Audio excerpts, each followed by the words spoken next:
Deep within the obsidian void, the most powerful stories are waiting to be told to those who dare to listen. Join our journey into the unknown, where the stakes are high and the revelations are even deeper.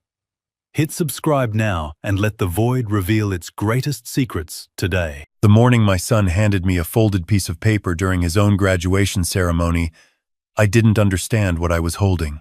He pressed it into my palm while the dean was still mid-sentence, his eyes forward, his face perfectly calm. I looked down. 4 words in his handwriting. "Dad, stop the signing." I folded it back up. I put it in my breast pocket, and for the next 40 minutes, I sat in that auditorium chair with 200 other proud parents, watching my son walk across that stage and shake hands with a man in a robe. And I smiled for every photograph.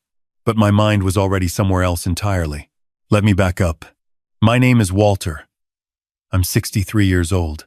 I spent 31 years as a structural engineer for a firm in Columbus, Ohio, and when I retired 4 years ago, I did so with what I consider a quiet dignity.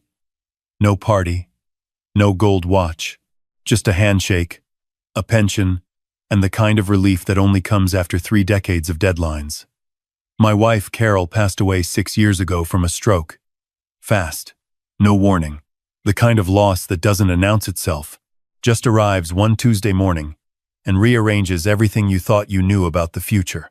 After Carol died, it was just me and my son, Daniel. He was 24 then, working his first real job at a logistics company downtown, living in a studio apartment 20 minutes from my house. We had dinner together every Sunday without ever officially deciding to. It just happened that way. Grief has a way of pulling people toward routine. Daniel is a good man. He has his mother's instinct for people the way she could read a room, read a face, know within 30 seconds whether someone was worth trusting. I always thought I had that too, until I met Marcus Webb. Daniel had been dating a woman named Sophie for about 8 months when he introduced me to Marcus, Sophie's older brother. 38 years old, broad-shouldered, the kind of man who fills a doorway. He had a firm handshake and a laugh that came easily, and within 10 minutes of meeting him at a backyard barbecue at Sophie's place, he was asking me thoughtful questions about structural engineering, not small talk. Real questions. What projects was I most proud of? What did I think about the new load-bearing techniques being used in high-rise construction? Did I think modern buildings were over-engineered or under-designed? I liked him immediately. That's the truth, and I'm not ashamed to say it. Over the following weeks, Marcus and I fell into an easy friendship. He called himself a financial consultant, working primarily with retirees and small business owners. He had an office downtown, a clean website, a business card that felt substantial between your fingers. He mentioned clients without naming them, spoke about portfolio growth with the kind of measured confidence that doesn't oversell. He never once brought up money in those first conversations, never steered anything toward business. That came later. Slowly. The way water shapes stone, you don't notice it until the shape has already changed. It started with a casual mention. He said he'd been working with a retired couple from Westerville who had turned a modest savings account into something that funded their grandchildren's college educations. Just an observation. Nothing directed at me, but he watched my face when he said it, and I didn't know that then. A few weeks later, he mentioned a property development fund he was helping manage in the Akron area. Low risk, he said. Modest returns. The kind of thing designed for people who want stability, not speculation. He wasn't pitching me. He was just talking. I told myself that. I believed it. The third conversation, he asked if I'd ever considered what my money was doing for me now that I wasn't drawing a salary. Not in a pushy way. In the way a friend asks if you've seen a doctor about that cough that won't go away. Casual concern. I told him I had a financial advisor I'd been with for 15 years, a man named Gerald who worked out of a small office in Bexley and had never once steered me wrong. Marcus nodded slowly. That's good, he said. Loyalty matters. I just sometimes wonder if the people who've been doing things the same way for 15 years are still doing things the best way. I thought about that sentence for 3 days. Daniel was finishing his MBA at Ohio State during all of this. Nights and weekends. 2 years of work on top of his full-time job. I was proud of him, in the way that becomes physical. A tightness in the chest you can't explain to anyone who isn't a parent. His graduation was scheduled for a Saturday in May. Sophie would be there. Marcus would be there. I had already bought a new blazer. What I didn't know, what I was only beginning to suspect, was that the signing Marcus had been slowly, patiently guiding me toward was scheduled for the Monday after graduation weekend. $140,000. A transfer from my retirement account into the Akron Development Fund. I had the documents on my kitchen table. I had told Gerald about it, and he had paused in a way that made me uncomfortable, then said he'd look into the fund. He called me back 2 days later and said he couldn't find a registered prospectus. I told him I'd ask Marcus to send more documentation. Marcus said it was proprietary. Gerald said that was unusual. I said I'd think about it. I was still thinking about it the morning of Daniel's graduation. He was getting ready at my house that Saturday. I made coffee. We sat at the kitchen table. I noticed him glance at the folder with Marcus's documents, the one sitting by the fruit bowl where I'd left it, but he didn't say anything. I didn't either. The ceremony was at the Schottenstein Center. 3,000 seats, most of them full. Daniel's name was called 22 minutes into the program, somewhere in the middle of the D's. I watched him stand up in that dark gown, walk across that stage, accept that diploma with his left hand, and shake with his right, and I pressed my lips together because I was 63 years old, and I was not going to cry in the Schottenstein Center. He walked back to his seat. He passed my row, and he pressed that folded piece of paper into my hand without breaking stride, without looking at me, without disturbing a single moment of the ceremony around us. "Dad, stop the signing." I didn't react. I folded it. I put it away. I watched the rest of the ceremony with my hands folded in my lap, and when it was over, I stood and applauded with everyone else. We had lunch afterward at a restaurant Daniel had picked, Italian place on High Street. Private room in the back. Sophie was there, warm and happy. Marcus was there, ordering wine with the easy confidence of a man who assumes the table wants what he wants. I watched him, differently than I had before. At one point he leaned over to me and said, "Big week for your family, Walter. Big week all around." He smiled at that. I smiled back. When Daniel and I were alone briefly, waiting by the coat room while Sophie and Marcus settled the bill dispute at the front, I said quietly, "Tell me." He looked straight ahead. His jaw tightened. He said, "I work with a guy in my program. Risk management. I asked him to run a quiet check on the Akron Fund 3 weeks ago. Marcus's name isn't on any of the registered documentation. The fund exists, but the version he showed you has different terms than the public filing. The account the transfer goes to is a secondary LLC registered in Delaware 6 months ago."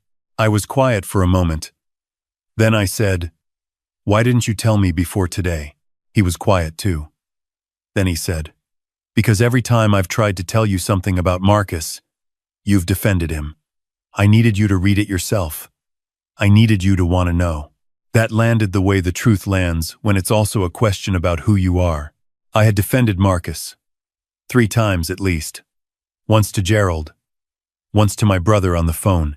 Once to Daniel himself, about 2 months back, when Daniel had said something offhand about Marcus asking a lot of questions about my finances for someone who claimed not to be pitching anything. I had said, "He's just a thorough person." I remembered saying it. I remembered believing it. After lunch, while everyone was saying their goodbyes on the sidewalk, I shook Marcus's hand. He held it a half-second longer than necessary and said, "Monday morning, Walter. Big day." I nodded. I smiled. I did not let go of the handshake until he did. That Sunday night I called Gerald. I told him to pull everything, every account number, every transfer authorization I'd signed in preparation, every document Marcus had given me. I told him what Daniel's contact had found. Gerald was quiet for a long moment and then said, "Walter, I tried to tell you." I said, "I know." He said he'd contact the Ohio Division of Securities first thing Monday morning. I also called a man I'd known since my working days, a retired investigator named Phil Garza, who now did private work. I gave him Marcus Webb's name, the Delaware LLC, and the secondary account number Daniel's contact had identified. Phil called me back Monday morning at 7:45. He spoke for 11 minutes. I wrote down everything. Marcus Webb had operated under at least 3 different business names in the previous 8 years. 2 complaints filed with FINRA, both closed without action due to insufficient documentation. 1 civil suit in Pennsylvania, settled out of court with a non-disclosure agreement. 4 elderly investors, 2 couples who had each transferred between $80,000 and $200,000 into funds that returned partial payments for 6 months before going quiet. None of them had pressed criminal charges. All of them, Phil suspected, had been too embarrassed. That was the part that stayed with me. Not the fraud, the embarrassment. The way a con works not just on your money, but on your willingness to admit you were fooled. Marcus had scheduled our signing for 10 o'clock Monday morning at a coffee shop near his office. I arrived at 9:50. I ordered a plain coffee and sat by the window and watched him walk in at 10:01, coat open, carrying a leather portfolio like a prop in a play he'd performed many times. He sat down. He ordered. He opened the portfolio. He said, "Ready to make Monday a little more interesting?" I reached into my jacket and placed Phil's report on the table between us. Printed. 12 pages. I had highlighted the relevant sections in yellow. Marcus looked at it. He didn't touch it.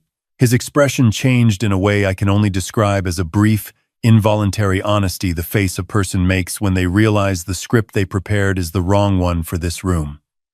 It lasted maybe 2 seconds. Then the smile came back. "Walter," he said. "I don't know what that is, but—" "You don't need to know what it is," I said. "The Ohio Division of Securities already has a copy. Phil Garza already has the LLC documentation. Gerald already has the transfer authorizations revoked." I picked up the report and put it back in my jacket. "I thought you should know before you spent any more of your morning on me." He said nothing. His coffee arrived, and he didn't touch it. After a moment, he said quietly, "This doesn't have to become." "I'm going to stand up now," I said, "and walk out, and we're not going to finish that sentence." I put $12 on the table for both our coffees. I don't know why I did that. Maybe because my father taught me to pay for what I consume and not leave a mess for someone else. I walked out into the Monday morning air on High Street and stood on the sidewalk for a moment. A bus went by. A woman walked a dog. Someone was eating a breakfast sandwich on the steps of the building next door. I called Daniel. He picked up on the second ring. I said, "It's done." He said, "You okay?" I thought about that for a moment. "I think I made it easy for him," I said. "I think I wanted to believe he was just a person who found me interesting." Daniel was quiet in the way that means he's choosing his words. Then he said, "He probably did find you interesting, Dad. That's how it works. That doesn't mean you were stupid. It means you were human." I've thought about that a lot since then. Marcus Webb's case was referred to the Franklin County Prosecutor's Office 4 months after that morning. 2 of the previous 4 investors agreed to come forward once they knew they weren't alone. A 5th investor was identified during the investigation, a retired schoolteacher from Dayton who had lost $63,000 18 months earlier. She told investigators she hadn't said anything because she was afraid her children would think she couldn't manage her own affairs. I understood that completely. The civil case is still ongoing. Phil tells me it moves slowly, as these things do. Gerald tells me my retirement account is intact, unaffected, earning the same modest returns it always has. He said it with a tone that was halfway between relief and a very restrained "I told you so," and I told him he'd earned it. Sophie and Daniel are still together. She reached out to me about 2 weeks after Marcus was first contacted by investigators. She left a voicemail. She said she was sorry. She said she'd had doubts about her brother for a long time but hadn't known how to talk about them. She said she hoped it wouldn't affect what Daniel and I thought of her. I called her back and told her that who someone's brother is has nothing to do with who she is. I told her I'd see her Sunday for dinner. She cried a little. I pretended not to notice. Some kindnesses are performed best without comment. Daniel finished his MBA with honors. He's been promoted twice in the past year and a half. He doesn't bring up the Marcus situation often, but sometimes, when we're sitting at the kitchen table after Sunday dinner and the conversation slows, I'll catch him glancing at where that folder used to sit by the fruit bowl. I moved the fruit bowl to a different counter. Small thing. But the kitchen feels different now, and I think that's the point. There's something I want to say to anyone listening to this, and I want to say it plainly, without drama. I am not a naive man. I spent 3 decades calculating load tolerances and stress points for buildings that people live and work inside. I understand that things fail, that things crack, that pressure reveals weakness in materials and in people. I knew all of that, and I still missed it. For months, I missed it. Because Marcus Webb was skilled at one specific thing, making a person feel that being seen and understood by him was something they had earned. That's the mechanism. Not greed. Not stupidity. The simple, very human need to feel that someone finds you worth their time. My father used to say that the most expensive thing you can buy is a false sense of security. He meant it about insurance policies. I think about it now in a broader way. The morning after I walked out of that coffee shop, I drove out to the cemetery where Carol is buried. It's a quiet place. Old trees. A slight hill that catches the wind. I sat there for about 20 minutes. And I didn't say anything particularly articulate. I just told her what had happened and what Daniel had done and what the note said. Dad, stop the signing. 4 words.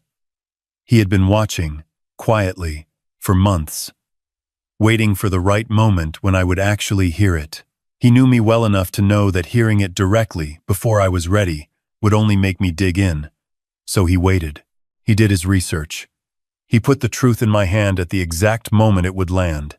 He got that from his mother. I drove home. I made coffee. I sat at the kitchen table and I thought about all the buildings I'd spent my career keeping upright the weight they bore. The forces working against them, the invisible calculations that made the difference between standing and falling. Then I thought about my son, standing on that graduation stage in his dark gown, and the piece of paper folded in 4, pressed into my palm without a word. That's what a real foundation looks like. Not the things you build.